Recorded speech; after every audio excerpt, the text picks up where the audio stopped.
کہ ایک بار حضرت ابوبکر صدیق کو سانپ ڈس رہا تھا غار ثور میں، پتہ ہے نا؟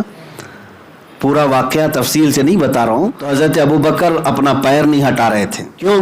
اس لیے کہ رسول پاک صلی اللہ علیہ وسلم ان کے زانو پر سر رکھ کر آرام کر رہے تھے. حضور خود بیدار ہوئے اور پھر حضرت ابوبکر سے کہا ہٹاؤ، جب تک تو زہر پورے پیر میں چڑھا ہوا تھا. میاں سانپ کے کاٹنے سے کیا آدمی مر نہیں جاتا؟ زہریلا سانپ، وہ بھی کئی سو سال پرانا سانپ کاٹ رہا تھا حضرت ابوبکر کو. ہاں، اب رسول پاک صلی اللہ علیہ وسلم نے ان کے پیر کو ہٹانے کے بعد سانپ آیا، دیدار کیا اور چلا گیا. وہ تو دیدار کا مشتاق تھا، ہاں وہ اذیت دینے والا نہیں تھا. حضور پاک نے اپنا لعاب پاک لگایا حضرت ابوبکر کے پیر میں جہاں سانپ کاٹا تھا اور اللہ نے انہیں شفا عطا فرمائی، پیر صحیح ہو گیا. ایک واقعہ یہ ہے. دوسرا واقعہ حضرت علی کا، جو مدینے کے قریب مقام صحبہ میں، وہاں بھی حضور ان کے ران پر زانو پر سر رکھ کر آرام کر رہے تھے. عصر کی نماز حضرت علی کی چھوٹ گئی، سورج ڈوب گیا. یہاں پر بھی وہاں جان جا رہی تھی، وہ بھی حضور کی نیند پر ہی ہے. اور یہاں نماز گئی، وہ کس پر؟ حضور کی نیند پر. لیکن حضور یہاں پر بھی بیدار ہوئے ہیں. یہ نہیں کہا قضا کر لینا، آگے دیکھ لینا، بلکہ نہیں، اشارہ کر کے سورج کو واپس بلایا اور عصر کے مقام پر اس کو پہنچایا. حضرت علی سے کہا اپنی نماز پڑھ لو. نماز پڑھ لی اور چلے گئے. پتہ یہ چلا کہ حضور کی نیند کی حفاظت میں بھی اگر کسی نے چھوٹی کوئی چیز قربان کی تو رائگاں نہیں جاتی، اس قربانی پر سورج کو بھی پلٹایا جا سکتا ہے. ارے کائنات کا نظام بدلا جا سکتا ہے. تم کیا سمجھتے ہو ناموس رسالت کی حفاظت ہلکی بات ہے؟ ہاں، کائنات کے رخ کو بھی بدل دیا جائے گا، ہوائیں بدل دی جائے. دو واقعات توجہ چاہتا ہوں. ایک، حضرت ابوبکر صدیق نے جان کی بازی لگا دی، سانپ کاٹ رہا ہے، حرکت نہیں کیا. دوسرے، حضرت علی نے نماز کی بازی لگا دی، وہ بھی نیند پر. ہمارے اور آپ کی طرح نہیں، حضرت علی کی ایک نماز کا چھوٹنا بہت بڑا معاملہ ہے، بہت بڑا معاملہ ہے ان کے لیے. یہ عام لوگوں کی طرح قیاس نہ کریں. اب اعلیٰ حضرت رضی اللہ تعالیٰ عنہ کے اشعار پڑھیں، سمجھاتے ہیں پورے اس معاملے کو. صدیق بلکہ غار میں جان ان پہ دے چکے، حفظ جان تو جانے فروز غرر کی ہے. یعنی جان بچانا بہت بڑا فرض ہے. جان بچانا کیا ہے؟ فرض. ارے میاں، جان بچانے کے لیے شریعت نے یہاں تک کی چھوٹ دی ہے کہ اگر ایسی نوبت آ گئی کہ کہیں کچھ نہیں ملتا تو کوئی حرام گوشت کا ٹکڑا ملے اور وہ کھا کر بچا سکتا ہے تو بچا لے. یہاں تک کی چھوٹ شریعت نے دی. یہ حفظ جان کی حفاظت کرنا بہت بڑا فرض ہے، لیکن وہ بھی انہوں نے خیال نہیں کیا. وہ فرض تھا نا، جان بچانا کیا ہے؟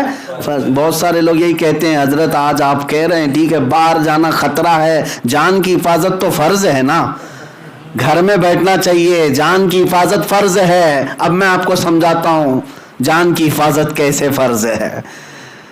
ایک، جان کی حفاظت فرض تھی لیکن اس فرض کو چھوڑ دیا حضرت ابوبکر نے. اعلیٰ حضرت فرماتے ہیں صدیق بلکہ غار میں جان ان پہ دے چکے، حفظ جان تو جانے فروز غرر کی ہے. مولا علی نے واری تیری نیند پہ نماز، وہ بھی نماز عصر جو سب سے اعلیٰ خطر کی ہے. پانچوں نمازوں میں سب سے افضل نماز عصر ہے. اس کو صلاۃ الوسطیٰ کہا گیا ہے. صلاۃ الوسطیٰ، حافظوا علی الصلاۃ والصلاۃ الوسطیٰ قرآن پاک میں آیا ہے. یہ بیچ والی نماز پانچوں نمازوں میں سب سے افضل ہے. اور دونوں واقعات کو ذہن میں رکھو. اب پھر کہتے ہیں اعلیٰ حضرت ہاں تو نے انہیں پھیر دی نماز. ہاں کو ان کی جان واپس کر دیا اور ان کو ان کی نماز واپس. کسی کا کچھ گھٹا. ادھر جان کی بازی صدیق نے لگائی لیکن میرے آقا نے وہ بھی واپس کیا، لعاب لگایا اور ان کو جان لوٹا دی. اور ادھر نماز قضا ہوئی تھی، سورج پلٹا کر کے نماز بھی دے دیا.